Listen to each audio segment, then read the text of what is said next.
Joseph-Antoine Bell, bonjour. Bonjour Christophe Jousset. Les Aigles du Mali ont laissé des plumes dans leur premier match, un partout contre la Zambie, égalisation concédée dans le temps additionnel alors que l'imposante équipe du Maroc sera le prochain adversaire des Maliens.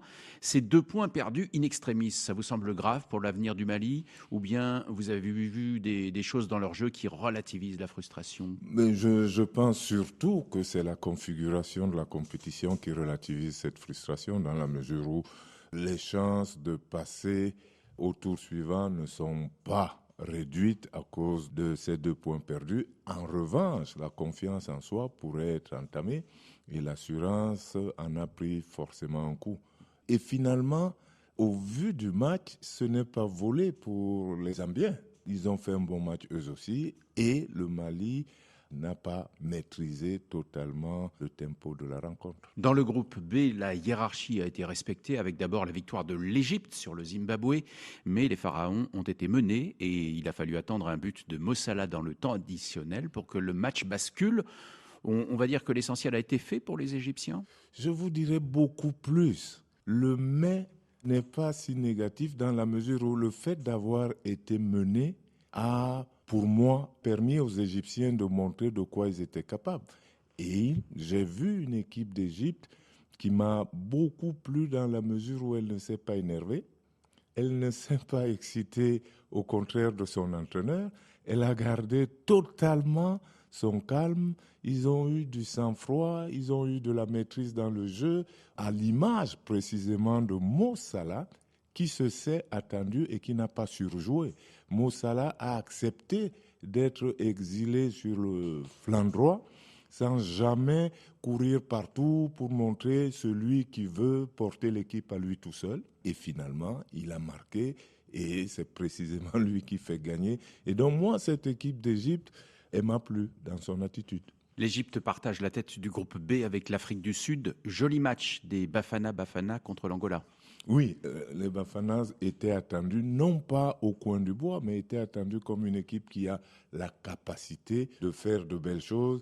On l'avait dit en avant-match, les Sud-Africains dans leur groupe de Coupe du Monde avaient perdu des points sur tapis vert, mais sont revenus et ont terminé premiers. Donc les Sud-Africains ont confirmé tout le bien qu'on pense d'eux. Aujourd'hui, c'est l'entrée en lice de l'équipe que beaucoup présentent comme le principal concurrent du Maroc pour le titre, le Sénégal, avec un sélectionneur qui attaque sa première CAN dans ce rôle, Pape Thiaw. Il arrive plutôt avec du crédit. Du crédit comme celui de son équipe. Je pense que le Sénégal, depuis quelques années, a de la continuité dans les performances et mérite beaucoup de respect de la part de ses adversaires.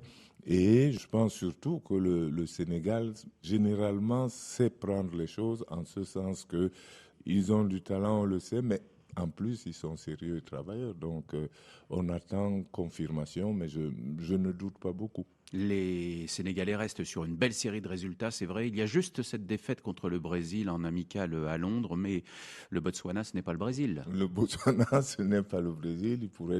Il pourrait toutefois s'habiller en jaune, mais ça ne changerait rien. Mais je suis sûr que les Sénégalais le savent très bien. Le Botswana ne sera pas facile à manœuvrer. Le Botswana va tout donner. C'est dans l'état d'esprit, c'est dans la nature, c'est dans l'ADN de cette équipe-là. Et donc, le Sénégal ne devra pas être surpris. Au programme du jour aussi, l'entrée en lice du Nigeria contre la Tanzanie. Le Nigeria ne jouera pas la Coupe du Monde dans 6 mois. Donc, pour les Super Eagles de Victor Osimhen, cette CAN, c'est devenu l'objectif de l'année. C'est l'objectif de l'année. N'ayant plus que ça, ils doivent être totalement concentrés et on ne peut pas dire on va se rattraper ou alors on va montrer autre chose. C'est aujourd'hui ou jamais, il faut le montrer cette année. Et puis un futur mondialiste, là pour le coup, la Tunisie, qui débute contre l'Ouganda ce soir à Rabat. On est dans le groupe du Nigeria, là, donc c'est un groupe relevé. Et pour les Aigles de Carthage, il faut débuter par une victoire pour rester serein. Évidemment, les Tunisiens, de par l'histoire, de par les résultats récents, ils sont qualifiés pour la Coupe du Monde. Alors que leurs adversaires ne le sont pas. Ça veut dire qu'ils sont les favoris logiques du match et ils auront la charge de démontrer qu'ils méritent d'être favoris. Mais je crois que les Tunisiens rêvent d'un peu plus que d'être simplement favoris du groupe. Merci Joseph-Antoine Bell. À demain. À demain.